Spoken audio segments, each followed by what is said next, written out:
Entry and exit tones are off. Good morning, millionaires.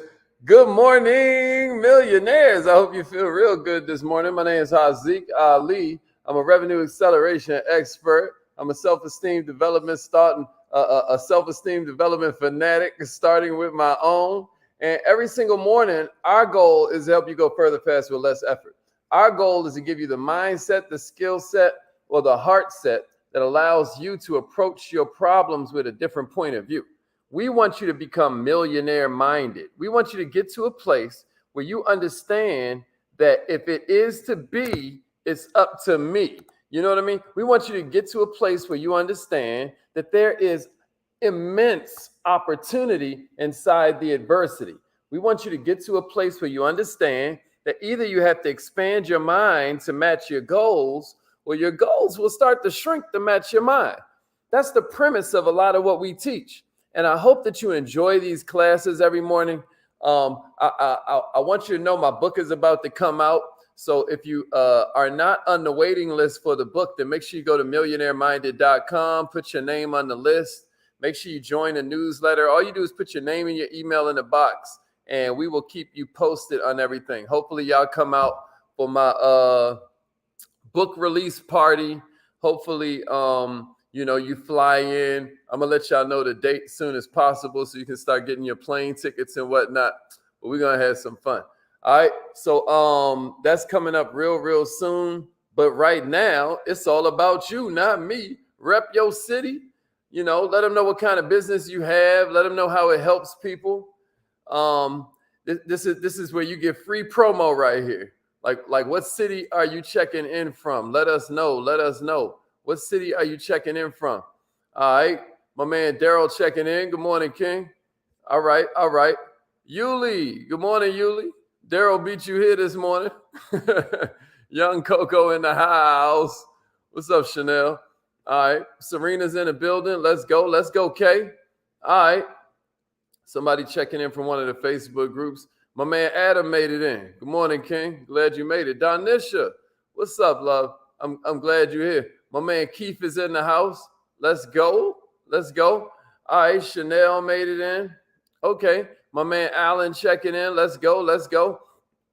All right, y'all. So we getting to a place. Yeah, Miss Mandy. We getting to a place where we build a lot of our success strategies on things that we've heard, right? Like you hear me say things all the time that allude to this. Like I was just now talking to my sister about something else that's going on in our family, and I was like, yo, if you don't have no thoughts you scared to share, then you probably don't think for yourself. You know what I mean? You're probably just going strictly and exclusively off programming you've received, right? If you don't have one dangerous opinion, if you don't have an opinion about one thing that you kind of like, I don't know if I should, nah, never mind, right? If you don't have one thought like that in your head, you might not be thinking for yourself. I'm gonna give you an example, y'all. Check this out. Is this a truth or is this a myth? Caffeine is addictive. Let me see it in the comments. Is that a truth or is that a myth? Caffeine and its effects are addictive. Now I'm going to tell you, everybody going to be like, oh, I can't start my day without it. I'm addicted. You know what I mean? We even feel what we call withdrawal symptoms, right? When we don't get our morning Starbucks fix. But it's a myth. It's a myth, y'all. By accepted definitions of addictive, caffeine is not addictive. What about this? Is this the truth or a myth? I need less sleep as I get older. Is that one true or is that one a myth? I need less sleep as I get older. What y'all think? Is that a truth or a myth? Right? Now check this out. Obviously, a lot of us sleep less as we get older. And so what happens is we start to assume that as we age, we need less sleep. But it's a myth. Getting enough sleep is going to make you healthier mentally, physically, right? Emotionally. We still need the same amount of sleep. It don't matter how old we are. All right, I got one more for you. Eating at night causes weight gain. Is that true or is that a myth? Eating at night causes weight gain. Is that true or is that a myth? What y'all say? What y'all say? Truth or myth? Eating food at night causes weight gain. So check it out, y'all. A lot of us refrain from eating late at night because we think it'll lead to weight loss, right? Some people even adopt the age-old practice of eating a real big lunch, a lighter lunch, a real big breakfast, a lighter lunch, and then an even lighter dinner, right? All in the hopes of that being some kind of weight loss plan, but it's a myth. The USDA, whoever you refer to, I'm bringing up the USDA because they're the ones that give you the recommended daily allowance of nutrition and stuff that you need. Yeah, y'all know, right? They say, and everybody else agrees, that it's all about how many calories you take in versus how many calories you burn. Now, I'm not talking about intermittent fasting and all these other little techniques, right? I'm saying that at the end of the day, it's how many calories did you put in your body versus how many did you burn. Did you move your body enough to burn off that dessert? That one Snickers bar means you got to be on a treadmill an extra 45 minutes. Did you do it? Right? It's all a math problem. But here's my point of even asking you that, because y'all are like, what does this have to do with growing my business, Ali? Check it out, y'all. A lot of us live our whole life based on these fabrications we come to believe. Why is it we have these beliefs? Why is it that we carry them everywhere we go? There's a bunch of reasons for it. Mythology is a lot more fun. We have the uncanny ability to remain to be able to remember all these specifics, right? When it's a story. I don't know what it is about facts just tell, stories sell, right? But the bottom line is that when we're talking about something that's mundane and boring, we aren't able to remember nearly as much detail as we do when it's in the form of a narrative. Myths make it easy, is what I'm saying. And sometimes myths can be beneficial because it helps us remember a situation that we need to grow from, right? It helps us remember a situation we can learn from. These are stories that help us make sense of all of these existential big matters, and it crosses political lines, it crosses social lines, it crosses all these lines of spirituality. Now that's the good part about it, but then of course there's the bad part about a myth, right? If you don't challenge a myth becomes gospel. I'm going somewhere with this, y'all. If you don't challenge a myth, then a myth becomes gospel, and now we find ourselves hanging on you ever heard the phrase hard-earned money? Hard-earned money. It'd be like, I'm not parting with my hard-earned money. It's like it creates this myth in your head where you feel like money's hard. And then it'd be like, easy money, easy money. And when you say easy money, you in your mind feel like, oh, there's something wrong with that. Like it's a scam, et cetera, and so forth. But it's a myth. It's a myth. I learned that when I was a little kid and I started throwing like parties and whatnot. I started throwing these roller skating parties. And when I saw how much money I made from the roller skating party versus how much money that my friends was making from a job, I knew instantly it's easier to make a lot of money quick than it is a little money slow. But they lied to us. Am I making sense to somebody out there? They straight up lie. And then we build our whole lives around these lies. You got me? Traditions, legends, folklore. They start to become our guiding principles. And the whole time you following somebody ain't know where the heck they was going. So what I'm going to do this morning, though, is give you 7 different myths about leadership and what you need to do about it. Am I making sense, y'all? Now we're going to go into some myths that you have about leadership. And we're going to see if we can't change our lives this morning. You ready? Here's the first one, y'all. Aggressive leaders get results. That's a myth. Aggressive leaders get results, right? Now check it out. We're not saying aggressive leaders don't get results. That ain't what I'm saying. What I'm saying is you believe only aggressive leaders get results a lot of times, right? And that ain't always true, y'all. A lot of times forceful leaders are the ones that introduce performance barriers. A lot of times forceful leaders are the ones that end up angering the people that they depend on. Being aggressive ain't a sign of strength, y'all. being aggressive is a sign of insecurities. It's a way to mask this weak person that's inside. A lot of times now, because you want to be aggressive, you got to rely on, manipulation, coercion, right? All this stuff that you got to rely on to get stuff done now. And now what you getting? Bare minimum effort from your people. You're getting limited results. Meanwhile, loving leaders, right, who work well with other people, they knocking their results out in half the time. They doing double the work in half the time because they didn't believe into that lie. They didn't buy into that lie. Y'all with me? Y'all with me? Here's the second one I got for you. Leaders are supposed to have the answers.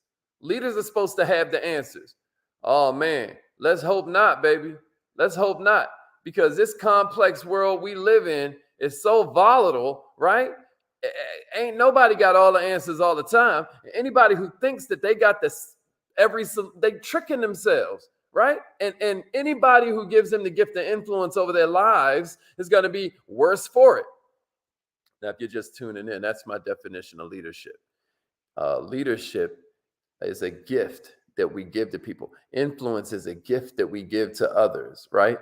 If someone allows us to be a leader, then they're gifting us with influence over their lives. You hear me? And anybody who thinks that they got to have every solution to every problem is fooling themselves, but not as much as the people that they work with.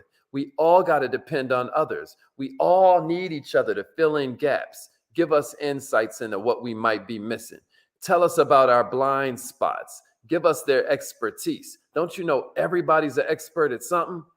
I was just telling the fellas this weekend at this manhood conference that we had, like, yo, check it out. Even a homeless person is an expert at something. A homeless person is an expert at survival, right?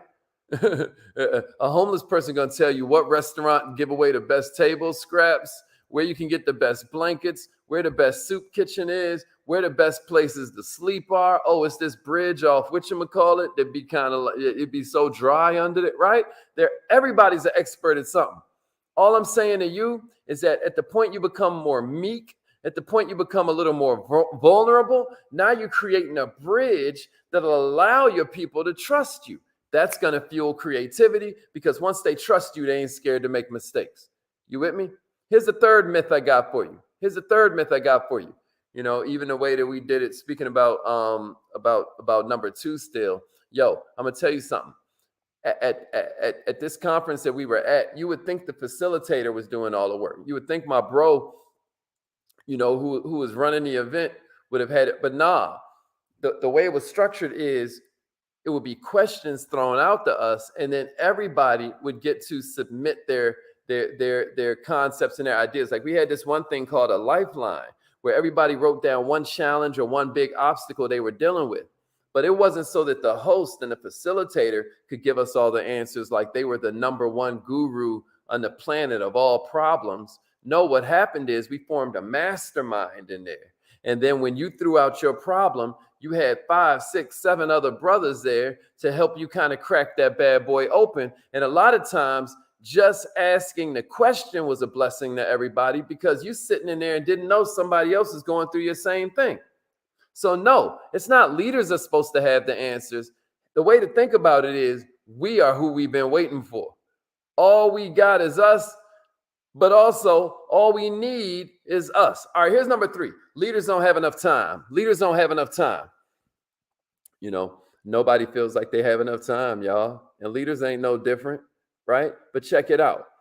Even though there are only so many hours in a day, what the best leaders are doing is spending a little bit more time on how they prioritize, right? They put time aside to increase self-awareness. They put time aside to build relationships. They put time aside to do self-care and to care for their employees. Our newsletter is coming out today. We do a newsletter every Millionaire Monday. So if you haven't joined the newsletter, make sure that you subscribe right now. Go to millionaireminded.com, put your name and your email in the box, and 3:30 p.m., you're going to get the world's best newsletter for entrepreneurs and leaders. It's called Entrepreneurishment, and I think you're going to really enjoy it. Make sure you register right now. But the bottom line is we're always giving you all kinds of time management skills. We're also always giving you all kinds of different ways to think about your personal life and your business life, because we believe business development is personal development. Here's what I know. It's not about you having more time. It's about you investing the time you have better. It's about you understanding where the highest yield activities for your time are, because leadership is not a position. Leadership is a disposition. Leadership is an attitude. Okay, here's number 4, y'all. Here's another myth. Extroverts make better leaders. Extroverts make better leaders. Y'all think extroverts make better entrepreneurs too. So if you're an introvert, you're looking at the extroverts like, man, how they do that so easy. Man, check this out. That ain't necessarily the case. The main difference between extroverts and introverts is that extroverts think as they speak, and introverts speak after they think. I'm gonna say that again. The main difference between an extrovert and an introvert is that extroverts are thinking as they speak. Introverts think after they speak. And to be truthful, both have tremendous advantages and both of them have tremendous disadvantages. Neither one has the edge over the other one when it comes to leadership. Both can exude love. Both can be authentic. Both can find joy in a workplace. And I'm going to tell you something that makes an introvert a better leader. They listen better. Introverts at least know the problem that they're trying to solve inside and out because they turn their listening ears on. Here's myth number 5. Leaders don't make hard decisions based on feelings. Doesn't that feel like something you've heard before? Leaders don't make decisions based on feelings. Check this out. We all know that leaders have to make tough decisions all the time. It's one of the things that leaders are paid to do. But what we miss is that even though a lot of times these decisions are based on data,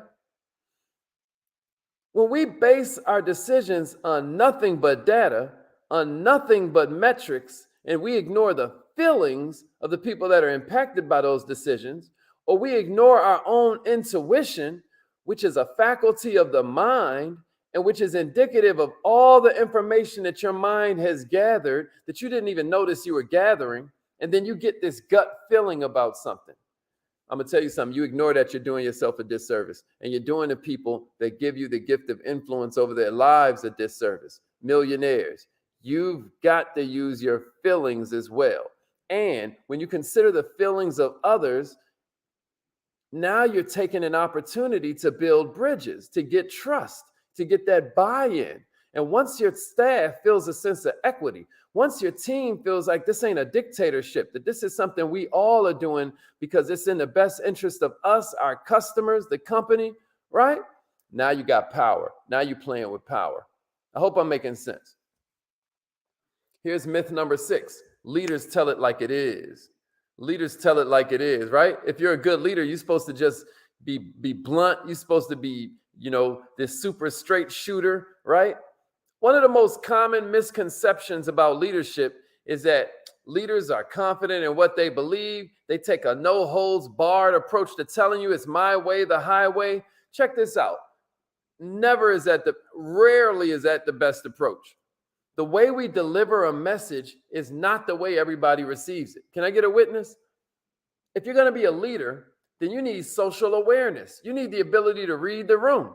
You need emotional intelligence. You need some level of sensitivity so that you can convey your vision in ways that you're touching what's inside that specific person and they're inspired as well. This is why it's important for you to diagnose before you prescribe. And it's important that you diagnose before you begin to describe your vision. You got me? Because the best leaders are going to have a connection to their people. The best leaders are going to be able to deliver messages in a way that makes it feel relevant and therefore inspiring, therefore motivating, therefore exciting. Here's number 7, y'all. Here's number 7. Leaders make mission first. Leaders make mission first. Now, what do I mean by that? Right? It's almost like we believe that it's up to the leader to tell everybody else what to do, and that's how we all live happily ever after. Here's the problem with that, y'all. A mission can't be accomplished without the people. It's the people that's going to implement the decisions that are made by the leaders, right? It's the people that are going to have to put all their time and all their energy into accomplishing the mission. So shouldn't the people come first? If people don't come first, then the mission is going to be mediocre. Check it out. The mission matters. Of course it does. It's the reason that we work for a given cause. It's the reason that we work for a specific organization. Of course the mission matters, right? It's the reason we can get up in the morning without an alarm clock. But if you mess around and put the mission first, it means that everything else and everybody else is coming second, and that ain't always the best way to do it.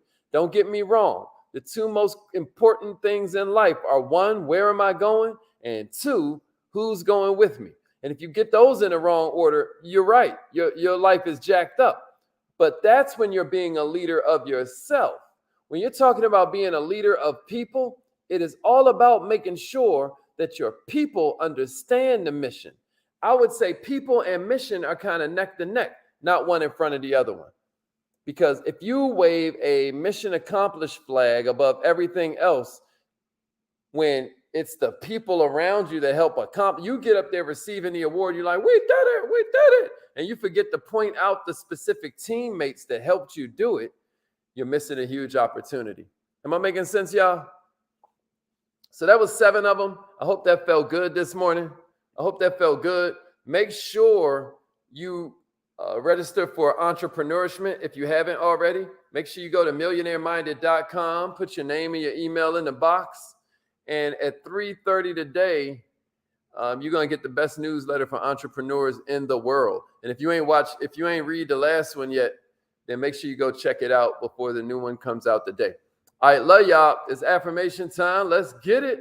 Let's get it. Call in right now, 667-776-9461. 667-776-9461. Win one. 667-776-win one. Repeat after me, millionaires. Say it like you mean it.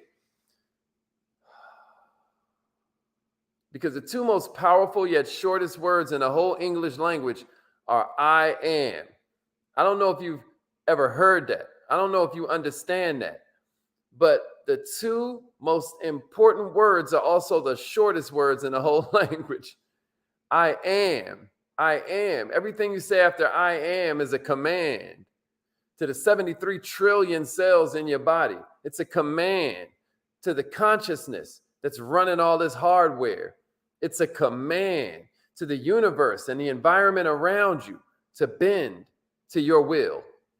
Your wish is your command. All right. And it starts with I am. All right. Y'all done called in. All right. Welcome. Let's get it. I am so